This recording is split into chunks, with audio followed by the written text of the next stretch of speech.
ಜಿ5 ಇರುವಾಗ ನೀವು ನಿಮ್ಮ ನೆಚ್ಚಿನ ಶೋಗಳನ್ನ ಎಂದಿಗೂ ಮಿಸ್ ಮಾಡಿಕೊಳ್ಳುವುದಿಲ್ಲ. ಅದು ಸಂಪೂರ್ಣ ಉಚಿತವಾಗಿ.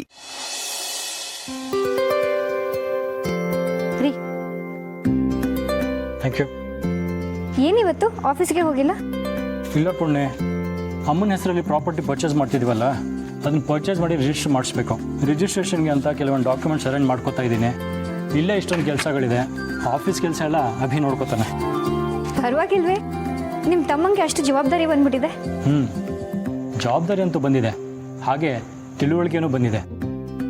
ಅದಕ್ಕೆಲ್ಲ ಕೆಲಸಗಳ ಅವನಿಗೆ ವಹಿಸಿದ್ದೀನಿ. ಈ ಕೆಲಸ ಎಲ್ಲ ನಾನೇ ನೋಡ್ಕೋತೀನಿ. ರೀ, ಮನಜಮ್ಮ ಫೋನ್ ಮಾಡ್ತಿದ್ದಾರೆ. ಹೌದಾ, ಮಾತಾಡು. ಹಲೋ.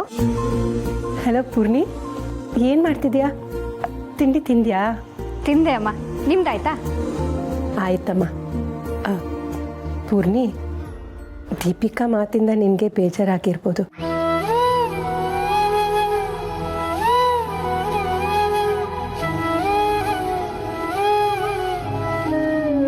ಹಾಗೇನಾದರೂ ಆಗಿದ್ರೆ ಅವಳ ಪರವಾಗಿ ನಾನು ನಿನ್ನ ಹತ್ರ ಕ್ಷಮೆ ಕೇಳ್ತೀನಿ. ಅದನ್ನೆಲ್ಲ ಮನ್ಸಿಗೆ ಹಚ್ಕೋಬೇಡಮ್ಮ. ಏನಮ್ಮ ನೀವು, ದೀಪಿಕಾ ನನ್ನ ತಂಗಿ ಇದ್ದ ಹಾಗೆ ಅಂತ ನೀವೇ ಹೇಳಿದ್ದೀರ.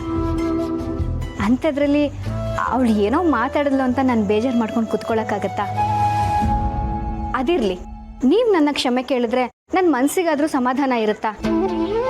ನೀವೇನು ಯೋಚನೆ ಮಾಡಬೇಡಿ, ನಾನು ಅದನ್ನೆಲ್ಲ ಯಾವಾಗಲೂ ಮರ್ತಾಯಿತ್ತು. ಸರಿ ಪೂರ್ಣಿ, ಅಂದಹಾಗೆ ನಾನು ಹೇಳಿದ ವ್ರತದ ಬಗ್ಗೆ ಏನು ಯೋಚನೆ ಮಾಡಿದೆ?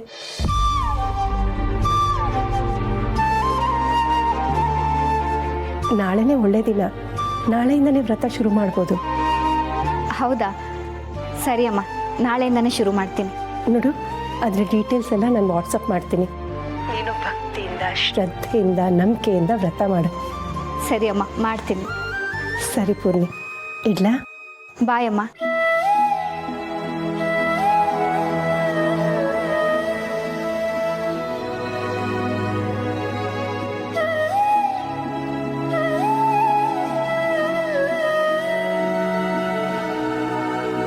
ಏನೋ ಅಷ್ಟು ಸೀರಿಯಸ್ ಆಗಿ ಮಾತಾಡ್ತಿದ್ದೆ? ಜನಾರ್ದನ್ ಅವ್ರ ಮತ್ತೆ ಏನಾದ್ರು ಕಿರಿಕಿರಿನಾ? ಇಲ್ಲ ರೀ, ನಾವು ಅವ್ರ ಬಗ್ಗೆ ಮಾತಾಡೋದೇ ಇಲ್ಲ. ನಾವಿಬ್ರು ಮಾತಾಡ್ಬೇಕಾದ್ರೆ ಹೊತ್ತೋಗೋದೇ ಗೊತ್ತಾಗಲ್ಲ. ಆದರೆ ಅಂಥದ್ದು ಏನು ಮಾತಾಡಿದ್ವಿ ಅಂತ ಯೋಚನೆ ಮಾಡಿದಾಗ ಏನಂತನೂ ಗೊತ್ತಾಗಲ್ಲ. ಒಟ್ನಲ್ಲಿ ಅವ್ರ ಜೊತೆ ಮಾತಾಡ್ತಾನೆ ಇರಬೇಕು ಅನ್ಸುತ್ತೆ.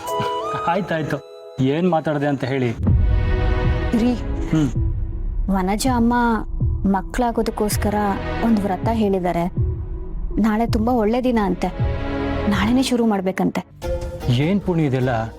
ಈಗಾಗಲೇ ನಿನ್ನ ಪೂಜೆಗಳು ವ್ರತಗಳು ಅಂತೆಲ್ಲ ಮಾಡಿದ್ಯಾ, ಮತ್ತೆ ನನ್ನ ಕೈಯಲ್ಲಿ ನಿನ್ನ ಕಷ್ಟ ನೋಡೋಕ್ಕಾಗಲ್ಲ. ಹಾಗಲ್ಲ ರೀ, ಅವರು ಅಷ್ಟು ಪ್ರೀತಿಯಿಂದ ಕಾಳಜಿ ತೋರಿಸಿ ವ್ರತ ಮಾಡು ಅಂತ ಹೇಳಬೇಕಾದ್ರೆ ನಾನು ವ್ರತ ಮಾಡಲ್ಲ ಅಂತ ಅಂದರೆ ಅವ್ರಿಗೆ ಬೇಜಾರಾಗಲ್ವಾ? ಅವ್ರ ಸಮಾಧಾನಕ್ಕೋಸ್ಕರ ಈ ಸರಿ ವ್ರತ ಮಾಡ್ತೀನಿ. ವ್ರತ ಮಾಡೋದ್ರಿಂದ ನನಗೂ ಖುಷಿನೇ ಸಿಗುತ್ತೆ. ಹಾಗೆ ನನ್ನ ಮನಸ್ಸಲ್ಲಿ ಎಲ್ಲೋ ಒಂದು ಕಡೆ ಪುಟ್ಟ ಆಸೆನೂ ಹುಟ್ಟುತ್ತೆ. ಸರಿ, ನಿನ್ನ ಖುಷಿ ಆಗುತ್ತೆ ಅಂದರೆ ನಂದೇನೂ ಅಭ್ಯಂತರ ಇಲ್ಲ. ಹಾಗಾದರೆ ನಾಳೆ ದೇವಸ್ಥಾನಕ್ಕೆ ಹೋಗೋಣ, ಅಲ್ಲಿಂದನೇ ವ್ರತ ಶುರು ಮಾಡ್ತೀನಿ. ಅಮ್ಮವ್ರು ಹೇಳಾದ್ಮೇಲೆ ಬೇರೆ ಮಾತೇ ಇಲ್ಲ. ಸರಿ, ನಾನೇ ದೇವಸ್ಥಾನಕ್ಕೆ ಕರ್ಕೊಂಡು ಹೋಗ್ತೀನಿ.